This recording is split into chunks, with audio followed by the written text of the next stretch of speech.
Hello बच्चों, आज मैं एक और क्वेश्चन करा रहा हूं तुम्हें। जरा इसको देख लीजिए क्या लिखा हुआ है। ये पूछा गया है जेईई मेन 2019 में 12 अप्रैल शिफ्ट 1 में। तो let F is such that R to R be a continuous differentiable function. ये डिफरेंशिएबल फंक्शन लिख देता तो काम चल जाता, कॉन्टिन्यूअसली डिफरेंशिएबल फंक्शन। अरे भाई, जो फंक्शन डिफरेंशिएबल होगा कॉन्टिन्यूअस तो होगा ही ना। तो continuously differentiable function such that f2 बराबर 6 f'2 बराबर 1/48। ये दो इंफॉर्मेशन दे रखी है और दिया हुआ है 6 to fx 4t³ dt बराबर x - 2 gx। ठीक है, तो gx का कुछ रिलेशन दिया हुआ है fx के साथ। ठीक है, एक फंक्शन है उसका gx से रिलेशन ऐसे दिया हुआ है। तो limit x tending to 2 gx is equal to, तो अगर x की वैल्यू 2 के पास चली जाए तो gx की वैल्यू कहां चली जाती है। बस इतना सा सिंपल सा क्वेश्चन। अरे जेईई मेन का क्वेश्चन है ना, तो सिंपल तो होगा ही, है ना। तो फिलहाल इसको सॉल्व कैसे करें बच्चों? सोचो सोचो, दिमाग लगाओ, कैसे करोगे बोलो। कैसे करोगे? तो जल्दी से करते हैं। gx की value limit x tending to 2 निकालनी है, बस इसको डिवाइड कर दो। तो gx बराबर कितना हो जाएगा? gx बराबर हो जाएगा कितना? 6 से fx और 4t³ dt और नीचे x - 2। x - 2 से हमने डिवाइड कर दिया। ठीक है, अच्छा, तो ये हो गया gx। और लिमिट x टेंडिंग टू 2 निकालना है।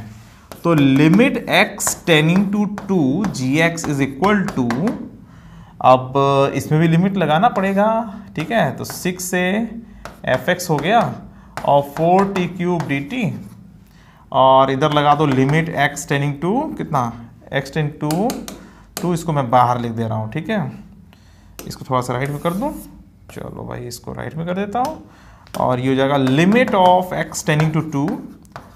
हाँ, limit of x tending to 2 और नीचे x - 2। ठीक है, तो हमने क्या किया, ये जो लिमिट है ये लगा दिया दोनों साइड में। ठीक है, हाँ।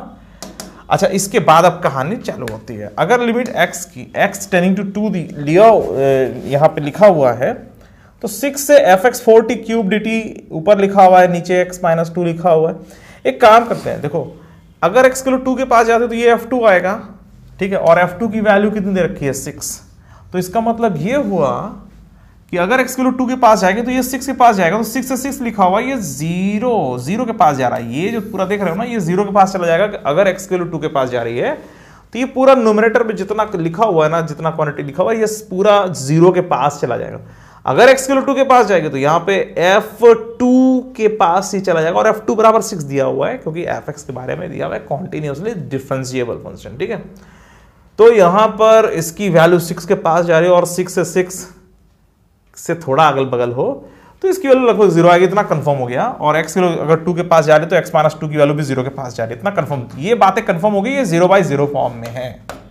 ठीक है, और बच्चों 0/0 फॉर्म में है तो आप लोगों को लेबनिज थ्योरम से डिफरेंशिएट करना आता होगा, एल हॉस्पिटल रूल लगाना आता होगा। तो एल हॉस्पिटल रूल लगाएंगे जब, तो उसको डिफरेंशिएट करेंगे। कितना आएगा? 4fx का होल क्यूब और f'(x). कैसे डिफरेंशिएट करते हैं पता है ना? यहां पर t है, वहां पर fx को रख दो और फिर ऊपर वाले का डेरिवेटिव माइनस जहां पे t लिखा है वहां पे 6 को रख दो, 4 × 6³ और फिर 6 का डेरिवेटिव 0, इसलिए इधर लिखने की जरूरत नहीं है, तो माइनस करके लिखने की जरूरत नहीं है। और नीचे 1।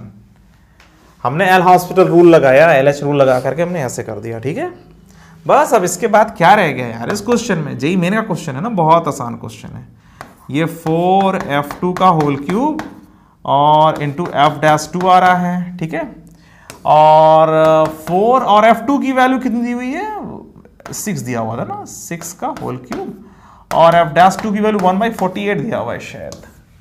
कितना दिया? हाँ, 1/48 दिया हुआ है। ठीक है, तो बस इसको लगा दो और इसको सॉल्व करोगे तो कितना आएगा? 4 × 6 × 6 × 6 और नीचे 48। ये ऐसा हो गया 4 2। ठीक है, और 2 3 और ये जो है 18। ठीक है, तो इसकी जो वैल्यू है वो 18 आ रही है ना। और 18 ये हमारा पहला वाला ऑप्शन दिखाई दे रहा है और बड़े आसानी से इसका आंसर आ गया। ठीक है, तुम लोगों को मैं जितने क्वेश्चंस करा रहा हूं, तुम लोगों को एक चीज सब में कॉमन समझ में आ रही है, क्वेश्चन बहुत आसान होता है। ये समझ में आ रहा है ना तुम लोगों को? क्वेश्चन बहुत आसान होता है अगर जेईई मेन क्वेश्चन को आपने टफ समझा तो ये आपकी गलती मानी जाएगी।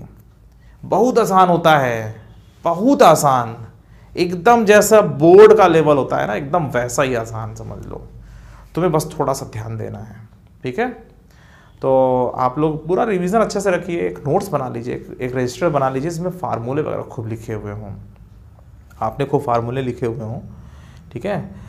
तो अपने हाथ का लिखा हुआ जो फार्मूला होता है ना, आप ये नहीं कि प्रिंटेड मटेरियल कैसे मिल गया तो उसी को लेके चाटने लगे, रटने लगे, ठीक है, वो भी, उसकी भी अहमियत है, समय कम है तो वो भी काम आता है, मगर आप चाहो तो अच्छा सा रजिस्टर बना लो, सारे पूरे मतलब सब्जेक्ट के जितने पार्ट्स हैं सब जगह से फार्मूला कलेक्ट करके लिख लो, याद करने का ढंग कुछ तुमने बना रखा है उसको लिख लो, है ना, कि कैसे याद करें, है ना।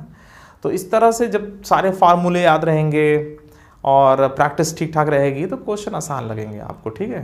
तो कम से कम इतना तो कह ही सकता हूँ कि 90% क्वेश्चन बहुत आसान होंगे, मतलब बहुत आसान लगेंगे तुम्हें, आसान तो सभी होते हैं, मगर 90% क्वेश्चन तो तुरंत तुम्हारे कंट्रोल में आ जाएंगे, इसको तुम करके आ सकते हो, ठीक। और अगर थोड़ा सा मोटिवेशन सही रहा तो तुम पूरे के पूरे क्वेश्चन भी सही कर सकते हो। चलिए ठीक है, तो आज के लिए सिर्फ इतना ही, है ना, फिर मिलते हैं एक नए क्वेश्चन के साथ, बाय।